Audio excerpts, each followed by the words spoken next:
Operation সিঁদুরের পরে তিরঙ্গা যাত্রা যেটা বিজেপি করছে গোটা দেশ জুড়ে, এই রাজ্য চারিদিকে চলছে তিরঙ্গা যাত্রা।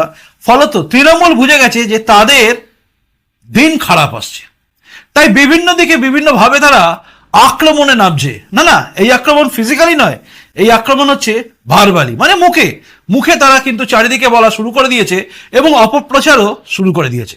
আর তৃণমূল কংগ্রেসের এই অপপ্রচার বুঝিয়ে দিচ্ছে কার্যত তারা বিজেপির এই তিরঙ্গা যাত্রাকে প্রচন্ড ভয় পাচ্ছে, কারণ বুঝে গেছে মানুষ বিজেপির এই তিরঙ্গা যাত্রাতে স্বতঃস্ফূর্তভাবে অংশগ্রহণ করছে।